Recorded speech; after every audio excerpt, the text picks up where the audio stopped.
Assalamualaikum warahmatullahi wabarakatuh. Alhamdulillahirrabbilalamin. Segala puji kepada Allah Subhanahu wa Ta'ala. Salawat dan salam kepada junjungan kita Nabi Muhammad SAW. Bersyukur sekali hari ini bisa kembali hadir bersama Anda di Memahami Islam bersama Muhammad Quraish Shihab. Saya Najla Shihab dan Abi Muhammad Quraish Shihab. Insya Allah selalu bersemangat kita, Abi. Amin. Amin. Selalu semangat, bergembira untuk berdiskusi dan belajar bersama. Hari ini topiknya akan membahas mengenai dunia. Dunia dalam pandangan Al-Quran. Kita sering dengar, Bi, dunia dalam pepatah gitu ya. Dunia dalam persepsi kita masing-masing mungkin.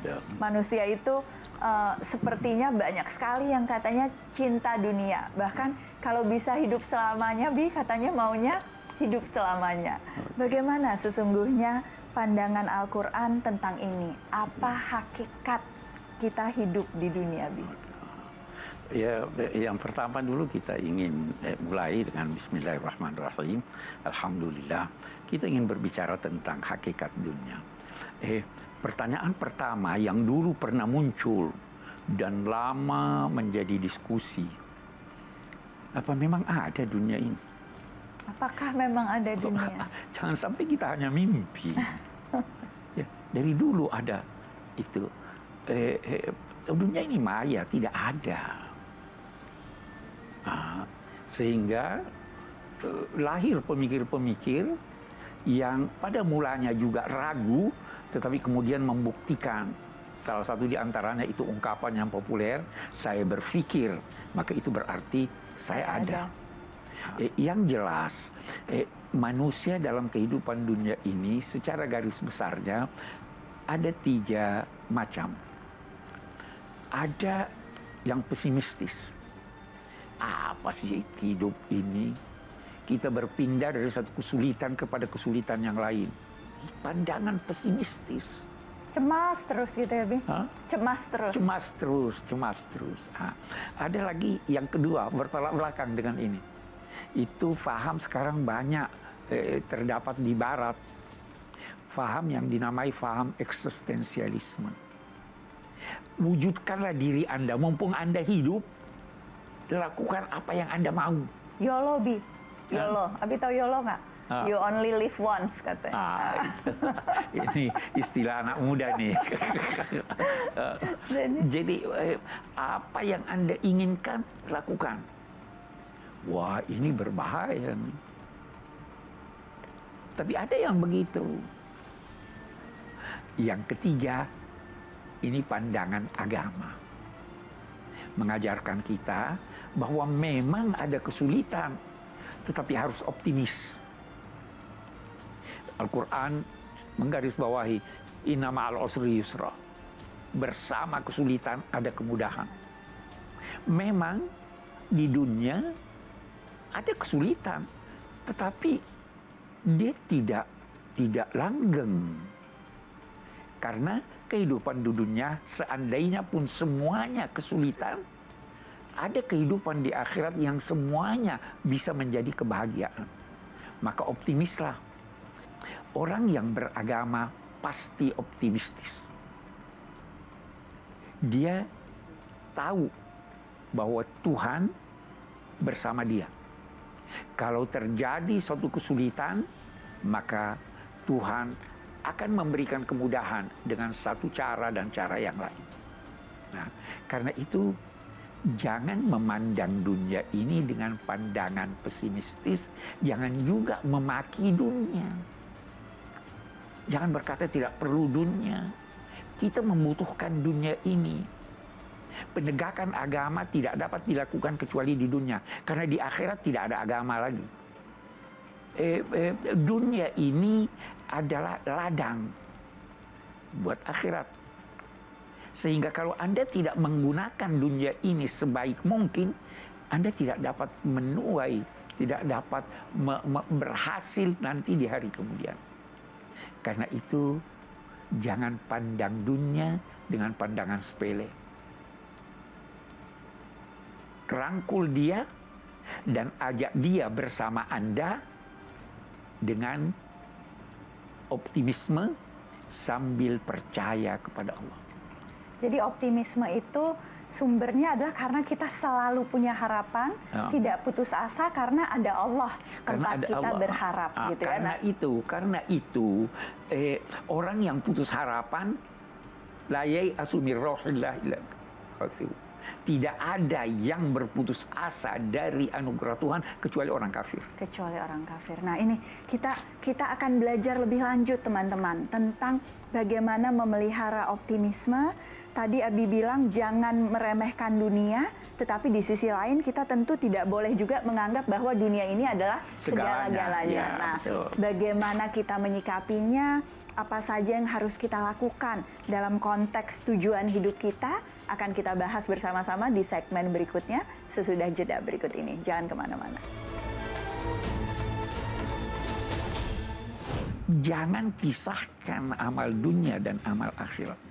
Kita bekerja dengan niat meraih kebahagiaan dunia, keuntungan duniawi sekaligus sebagai bekal untuk mendapat kebahagiaan akhirat.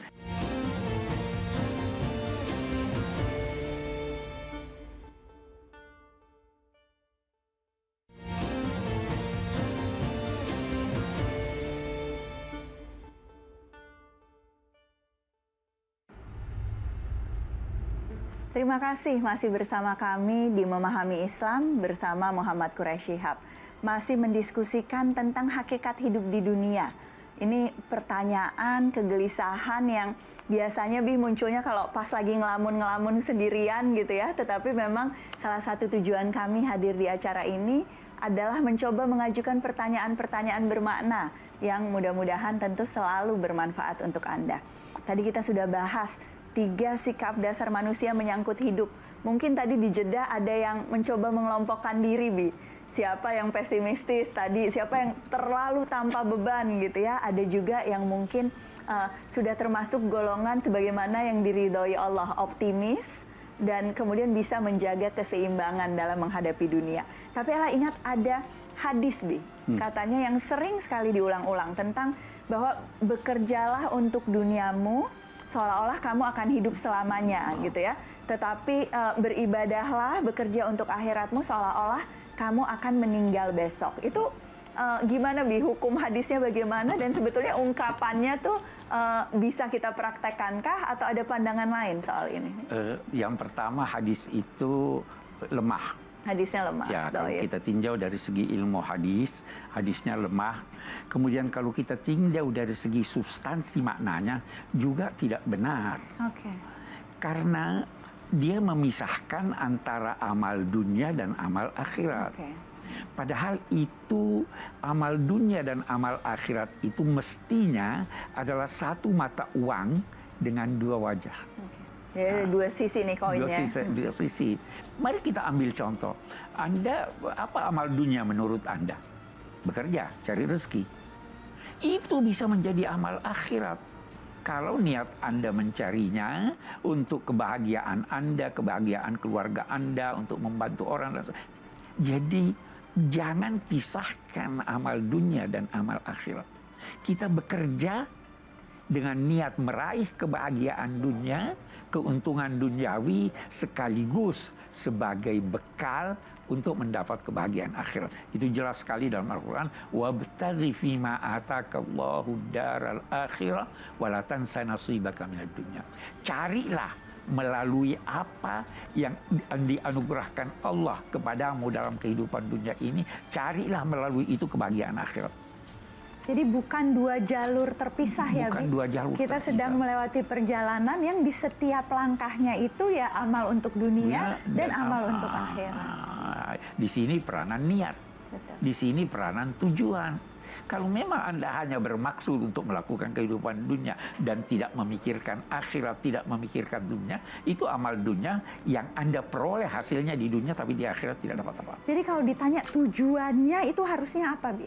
Tujuan hidupnya harusnya apa supaya bisa dapat dua-duanya tadi? Tujuannya demi karena Allah. Demi karena Allah. Allah memerintahkan, Allah menghendaki kita bahagia di dunia dan di akhirat. Rabbana atina fid dunya hasanah wa fil akhirati hasanah. Allah menghendaki itu. Maka kita melakukan aneka kegiatan sesuai dengan kewajiban kita, sesuai dengan harapan kita, dan jangan berputus asa. Itu amal dunia. Kalau Allah itu kan katanya maha hidup ya, Bi? Ya. Allah itu maha hidup. Jadi kalau kita ingin tujuan hidup kita tercapai, apakah keinginan untuk meninggalkan legacy, Bi? Sesuatu yang mungkin usianya itu jauh lebih panjang daripada usia hidup kita di dunia. Bagus. Itu apakah memang termasuk bagian yang harus kita perjuangkan juga? Kita pernah membahas tentang meneladani sifat Allah. Betul. Salah satu sifat Allah itu adalah hidup. Hidup kita di dunia ini terbatas. Betul. Allah maha hidup. Teladani itu. Bisakah kita memperpanjang usia kita? Dari satu sisi bisa dijawab, tinggalkan karya-karya yang menjadikan Anda terus dinilai hidup. Ada seorang ulama besar di Mesir, Syekh Mutawalli Sya'rawi, dia bilang memang kita tidak bisa memperpanjang usia, tapi kita bisa memperdalam, kita bisa mempertinggi, kita bisa memperlebar. Memperpanjangnya tidak bisa. Bagaimana caranya? Hiduplah dengan menyebarkan kebahagiaan kepada kiri dan kanan Anda. Jadi lebar. Menjadi lebar hidup Anda. Masuklah dalam kedalaman hidup ini, kedalaman nilai-nilai hidup Anda menjadi lebih dalam. Berhubunganlah dengan yang maha tinggi, hidup Anda menjadi meninggi.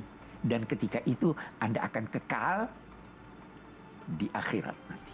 Amin, amin ya Allah. Aduh, kepengin banget. Pasti semua yang mendengarkan juga ingin hidup dengan kualitas sebaik itu, dan kalau kita bisa menjalani hidup kita itu dengan cara seperti itu tadi yang sesungguhnya dibilang panjang umur, tapi dalam definisi yang jauh lebih luas. Nah, saya yakin masih banyak pertanyaan, masih banyak diskusi-diskusi tentang hakikat hidup, tentang tujuan hidup. Dan yang juga paling menarik yang akan kita bahas sebenarnya tolak ukur pencapaian dalam hidup ini seperti apa.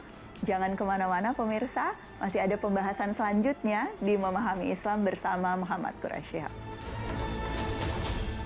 Jangan membenci dunia, bersahabatlah dengan dunia. Cara bersahabatnya adalah mengantar segala apa yang dalam jangkauan Anda menuju tujuan penciptaan.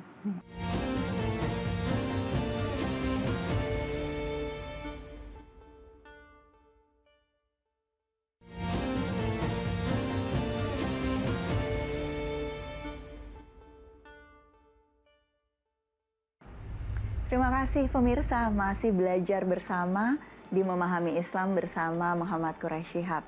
Masih membahas mengenai tujuan hidup. Di segmen ini saya juga ingin membahas sedikit tentang tolak ukur pencapaian dalam hidup. Karena sebetulnya pertanyaan ini muncul, banyak sekali juga peringatan-peringatan tadi, atau bahkan celaan terhadap dunia yang selama ini kita pahami, sehingga kalau kita bicara tentang ingin sukses dunia akhirat gitu ya, tetapi dalam kenyataannya yang kita banyak dengar itu seolah-olah dunia ini kurang dianjurkan oleh agama, seolah-olah udah semuanya untuk akhirat saja gitu ya. Sebetulnya pandangan yang utuhnya seperti apa, Abi? Bagus. Tadi kita sudah katakan jangan pisahkan dunia dengan akhirat. Betul. Tapi memang ada kesan bahwa seakan-akan Islam itu tidak senang dunia. Persoalannya begini, kita ambil contoh, seorang senang makan, tetapi dia tidak senang untuk melakukan kegiatan tertentu. Katakanlah belajar. Apakah keduanya mestinya dia lakukan? Tapi apakah saya perlu mengingatkan dia bahwa kalau banyak makan kamu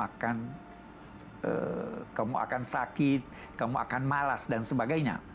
Apakah perlu saya menyampaikan kepadanya bahwa kalau kamu belajar, kamu itu akan jadi ini, jadi ini, jadi ini, jadi ini? Nah, begitulah sikap Al-Quran terhadap dunia dan akhirat. Daya tarik dunia sudah terlalu banyak, sehingga perlu direm supaya terjadi keseimbangan dengan akhirat. Akhirat daya tariknya banyak orang tidak merasakan daya tariknya. Maka bagaimana dalam rangka menyeimbangkan kehidupan dunia dan akhirat, di sini saya tarik sedikit, di sini saya tarik sedikit, sehingga dia berada di tengah lahir moderasi. Jadi dunia itu baik. Mukmin yang kuat kepribadiannya, kuat materinya, kuat fisiknya, itu lebih baik dari yang lemah secara ekonomi. Karena kalau Anda kuat dalam kehidupan dunia, Anda bisa bantu orang. Anda tidak gampang dilecehkan orang. Tetapi karena dorongannya ini terlalu besar, daya tariknya terlalu besar, maka ditahanlah dengan diberi peringatan. Dunia itu, kalau kamu mau selamat, itu jangan hidup bebas. Jadikanlah dirimu seakan-akan berada dalam penjara, tidak bebas bergerak, tidak seperti paham eksistensialisme itu. Ya toh? Tetapi jangan tidak hidup di dunia. Orang-orang kafir itu sorga, tidak ada dia punya hambatan, apa yang dia mau dia lakukan. Tidak begitu. Itu sebabnya kesan itu muncul. Jadi ada alasannya juga kenapa sebagian orang kemudian menganggap kesan itu muncul, karena Al-Quran sebagai panduan, sebagai sumber pelajaran itu memang menyesuaikan dengan ya kondisi manusia gitu ya. Pelajaran-pelajaran, peringatan-peringatannya itu memang kita perlukan. Tetapi pada hakikatnya jadi manusia ini memang karena memiliki roh dan jasmani, karena itu juga semua kebutuhannya itu perlu dipenuhi secara betul. utuh. Karena itu untuk mencapai kesempurnaan manusia, jadilah seperti yang dikehendaki Allah. Apa itu yang dikehendaki Allah? Ini ja'ilun fil ardi khalifah. Aku ingin menjadikan di bumi ini khalifah. Apa arti khalifah? Sosok yang mengantar semua ciptaan Allah yang berada di permukaan bumi ini menuju tujuan penciptaannya. Abi sering berkata, laut itu diciptakan Tuhan untuk apa toh? Dikatakannya supaya kapal-kapal berlayar. Jadi kita perlu sering berlayar. Perlu membuat kapal untuk berlayar. Kapal. Supaya ikan-ikannya dapat olah, ditangkap. Mutiaranya dapat di ini. Betul. Itu tujuan kehadiran manusia. Jadi dia harus perhatikan dunia dengan mengantar semua ciptaan Tuhan menuju tujuan penciptaannya. Kalau tidak, jadi karena itu agama harus diletakkan, diperankan di dunia ini. Karena itu jangan membenci dunia. Bersahabatlah dengan dunia. Cara bersahabatnya adalah mengantar segala apa yang dalam jangkauan Anda menuju tujuan penciptaannya. Mudah-mudahan kita mengakhiri episode ini dengan penuh harapan, penuh rasa berdaya, dan juga doa-doa terbaik untuk kehidupan kita yang bahagia sebagaimana dituntun oleh Al-Quran, bahagia di dunia dan bahagia di akhirat juga. Amin, amin ya Rabbal Alamin. Terima kasih sudah menyaksikan saya dan Abi hari ini. Sampai jumpa pekan depan dengan insya Allah lebih banyak lagi pelajaran dan hikmah-hikmah yang bisa kita capai bersama. Terima kasih sudah menyaksikan Memahami Islam bersama Muhammad Quraish Shihab. Assalamualaikum warahmatullahi wabarakatuh. Waalaikumsalam.